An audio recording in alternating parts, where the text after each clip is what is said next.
చిట్టి కథల పెట్టెకు స్వాగతం. ఈరోజు మనం చెప్పుకోబోయే కథ ఇల్లరికం. జయపురం అనే గ్రామంలో శివయ్య అనే పేద రైతు ఉండేవాడు. అతని భార్య శారదమ్మ మహాసాధ్వి.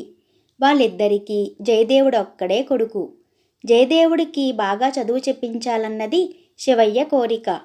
జయదేవుడు చదువులో చాలా చురుకైన వాడు. అతనికి 15 ఏళ్ల వయసు వచ్చేసరికి గ్రామ పాఠశాలలో ఉన్నంత వరకు చదువు పూర్తి చేశాడు. ఇంకా పెద్ద చదువు చదవాలంటే పట్నం వెళ్ళాలి. తమ ఆర్థిక పరిస్థితి గురించి బాగా ఎరిగిన జయదేవుడు అంతటితో చదువు మాని పొలం పనుల్లో తండ్రికి సాయపడాలనుకున్నాడు. అయితే శివయ్య అందుకు ఒప్పుకోక ఉన్న పొలంలో కొంత తాకట్టు పెట్టి జయదేవుణ్ణి పై చదువుల కోసం పట్నం పంపించాడు. శివయ్య దంపతులు తిండికి ఇబ్బంది అయినా భరించారే కానీ జయదేవుడి చదువుకు ఏ లోటు రానియ్యలేదు. 4-5 ఏళ్ల తర్వాత జయదేవుడు చదువు పూర్తి చేసి ఏదైనా ఉద్యోగం కోసం ప్రయత్నించాలన్న ఆలోచనలో ఉండగా అతడికి ధనరాజు అనే గొప్ప శ్రీమంతుడితో పరిచయం అయింది. ఈ ధనరాజుకు ఒక్కతే కూతురు. బాగా చదువుకున్నవాడు, బుద్ధిమంతుడైన వాడికి తన కూతురినిచ్చి పెళ్లి చేసి ఇల్లరికం తెచ్చుకోవాలని ధనరాజు చాలా కాలంగా ప్రయత్నిస్తున్నాడు. ఆయన జయదేవుణ్ణి తన ఇంటికి భోజనానికి ఆహ్వానించాడు. భోజన సమయంలో తల్లి వెంట ఉండి వడ్డన పనుల్లో సాయపడిన దీపిక అందచందాలు, మాట తీరు జయదేవుణ్ణి బాగా ఆకర్షించాయి. భోజనాలయ్యాక ధనరాజు జయదేవుడితో, చూడు జయదేవా, నాకు దీపిక ఒక్కతే కూతురు. ఏదో దేవుడి దయ వల్ల లక్షలో ఆర్జించాను. దీపికే నా పంచ ప్రాణాలు. యోగ్యుడు, బాగా చదువు సంధ్యలున్న కుర్రవాడితో దీపిక పెళ్లి జరిపించాలని చాలా సంబంధాలు చూశాను. అయినా నాకు అవేవీ నచ్చలేదు. నీకు సమ్మతమైతే నిన్ను అల్లుడిగా చేసుకోవాలనుకుంటున్నాను అన్నాడు. దానికి జయదేవుడు ఆశ్చర్యపోయి, మీరు గొప్ప స్థితిమంతులు, నేను చాలా పేదవాడిని అన్నాడు. ఆ జవాబుకు ధనరాజు చిన్నగా నవ్వి, ఆ సంగతులన్నీ నేను ముందుగానే విచారించాను. అవేవి పెళ్ళికి అడ్డురావు. సంగతేమంటే నువ్వు ఇల్లరికం రావాల్సి ఉంటుంది అన్నాడు. ఇల్లరికమా? క్షమించండి, అది వీలు పడదు. నా తల్లిదండ్రులు ఆశలన్నీ నా మీదే పెట్టుకుని చదివించారు. సాధ్యమైనంతలో వాళ్ళను సుఖపెట్టవలసిన బాధ్యత నాకు ఉన్నది అన్నాడు జయదేవుడు. అదెవరు కాదంటారు? నీ తల్లిదండ్రులు నీతో పాటు ఇక్కడే ఉంటారు అన్నాడు ధనరాజు. జయదేవుడు సందేహిస్తుండగా ధనరాజు, పోనీ నీ తల్లిదండ్రులతో నేను మాట్లాడతాను. వారు అంగీకరిస్తే ఆ పైన నీకెలాంటి అభ్యంతరం లేదుగా అని అడిగాడు. ఇందుకు జయదేవుడు సమ్మతించాడు. తర్వాత ధనరాజు జయదేవుణ్ణి వెంటబెట్టుకుని అతడి గ్రామానికి వెళ్ళి అతడి తల్లిదండ్రులను కలుసుకొని, మీరు పేద రైతులైనా కష్టపడి కొడుకును చదివించారు అంటూ వాళ్ళను మెచ్చుకుని సంగతి చెప్పి, మీ అబ్బాయి ఇల్లరికం రావటానికి సందేహిస్తున్నాడు, మీరు చెప్పి ఒప్పించండి అని పెద్దరికంగా మాట్లాడాడు. జయదేవుడి తల్లిదండ్రులు కొడుకుతో, నాయనా, మేం ముసలివాళ్ళం, మా గురించి నీ భవిష్యత్తు పాడు చేసుకోకు. వీరమ్మాయిని పెళ్లాడటం అన్ని విధాలా మంచిది అన్నారు. జయదేవుడు ఒప్పుకున్నాడు. పెళ్ళయ్యాక అల్లుడితో పాటు శివయ్య దంపతులు కూడా తన ఇంటికే వచ్చి ఉండాలన్నాడు ధనరాజు. ఆయన మంచితనానికి శివయ్య భార్య చెప్పలేనంతగా సంతోషించారు. ఈ విధంగా దీపికతో జయదేవుడి పెళ్లి జరిగిపోయింది. 1 నెల గడిచాక ధనరాజు జయదేవుడితో, ఎంత బ్రతిమాలినా మీ అమ్మా నాన్న ఇక్కడకు వచ్చి ఉండేందుకు ఇష్టం కనబరచటం లేదు. వాళ్ళకి ఏ ఇబ్బంది రాకుండా ప్రస్తుతానికి 1000 వరహాలు పంపిస్తాను అని దాపలనున్న నౌకరును పిలిచి, ఒరే, ఈ డబ్బు జాగ్రత్తగా తీసుకుపోయి జయపురంలోని మా వయ్యంకుడికి ఇచ్చిరా అని వాడికి డబ్బు మూట ఇచ్చాడు. ఇది చూసిన జయదేవుడు మామగారి మంచితనానికి మురిసిపోయి దీపికతో సంతోషంగా రోజులు గడపసాగాడు. కొద్ది నెలలు గడిచాక ఒకనాడు ధనరాజు లేని సమయంలో జయదేవుడి బాల్య స్నేహితుడు సుధాముడు వచ్చాడు. అతడు జయదేవుడి తల్లిదండ్రుల క్షేమం గురించి చెప్పి, ఏమైనా నువ్వు ఇల్లరకం వెళ్ళి వాళ్ళ బాగోగులు చూడటం మరిచావని గ్రామంలో అందరూ చెప్పుకుంటున్నారు అన్నాడు. ఇది విని జయదేవుడు నొచ్చుకుని, నేనొకసారి మన గ్రామానికి వద్దామనుకుంటున్నాను. ఆ మధ్య మా మామగారు నౌకరు చేత నాన్నకు 1000 వరహాలు పంపాడు. దీన్ని బట్టి మా మామగారి మంచితనం తెలుస్తున్నది కదా అన్నాడు. 1000 వరహాలా అంటూ సుధాముడు ఆశ్చర్యపోయి, అంత పెద్ద మొత్తం ముట్టి ఉంటే మీ నాన్న నాతో ఎందుకు చెప్పడు? ఇందులో ఏదో తిరకాసున్నది. సరే వస్తాను అని వెళ్ళిపోయాడు. తర్వాత జయదేవుడు దీపిక ఇంటి నౌకరును ప్రశ్నించగా వాడు ధనరాజు తన వియ్యంకుడికి ఇచ్చి రమ్మని చెప్పిన 1000 వరహాలు తిరిగి తీసుకున్నట్లు చెప్పాడు. ఇందుకు దీపిక చాలా బాధపడుతూ, డబ్బు విషయంలో మా నాన్న చాలా పిసినారి, ఏం చేస్తే బాగుంటుందో మీరే ఆలోచించండి అన్నది. ఆ మర్నాడే దీపికకు కాళ్ళు చేతులు బిగుసుకుపోయాయి.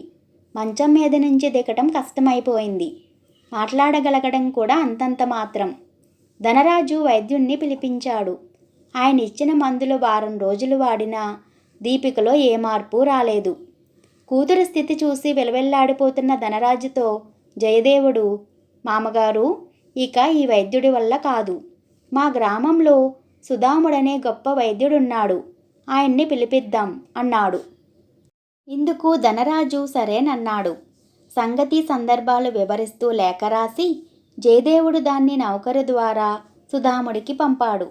సుధాముడు వచ్చి దీపికను పరీక్షించి ఏవో మందులిచ్చి ధనరాజుతో, ఈ వ్యాధి కేవలం మందులతో కుదిరేది కాదు, ముఖ్యంగా గాలి మార్పిడి అవసరం. అమ్మాయిని అత్తగారి పల్లె గ్రామానికి పంపించండి. నేను ఆ గ్రామం వాణ్ణే. అక్కడి చెట్టు చేమ, పరిశుభ్రమైన గాలితో పాటు దాపలనున్న సెలయేటి నీరు అమ్మాయిని త్వరగా ఆరోగ్యవంతురాల్ని చేస్తుంది అని చెప్పాడు. ధనరాజు చేసేది లేక అయిష్టంగానే అందుకు సమ్మతించాడు. ఆయనకేవో తీరని పనులుండడంతో జయదేవుడు భార్యను తన గ్రామానికి తీసుకుపోయాడు. శివయ్య శారదమ్మలు తమ ఇంటికి వచ్చిన కొడుకు కోడల్ని చూసి పరమానందం చెందారు. అత్తమామల ఆప్యాయత ఆదరణల మధ్య దీపికకు తానేదో ఇంతకాలంగా పోగొట్టుకున్న ఆనందం లభ్యమైనట్లు తోచింది. వారం రోజుల తర్వాత తనను చూడవచ్చిన తండ్రితో అత్తవారింట తనకెంత సుఖంగా కాలం గడుస్తున్నదో చెప్పి, నాన్న, మనకు ఆస్తిపాస్తులకేం కొదవలేదు కదా, నీకు ఇల్లరికిపుటల్లుడెందుకు? అమ్మా, నువ్వు ఆ గజిబిజి పట్నవాసం వదిలి ప్రశాంతంగా ఉండే ఈ గ్రామంలో హాయిగా ఎందుకు కాలం గడపకూడదు అని అడిగింది. ఆ ప్రశ్నకు ధనరాజు చలించిపోయి, అమ్మా, నీ అత్తమామలు నిన్ను కన్నబిడ్డలాగా చూసుకోవటం గమనించాను. పట్నంలో పుట్టి ఏ కష్టం లేకుండా పెరిగిన దానివి పల్లెల్లో అత్తవారింట సుఖంగా కాపురం చేయలేవేమో అన్న అపోహతో నీ భర్తను ఇల్లరికం ఉండమని కోరటం జరిగింది. మనసుకు కష్టం కలిగించవచ్చు, ఈ అన్నదేమీ మీ ఆయనతో చెప్పకు అన్నాడు.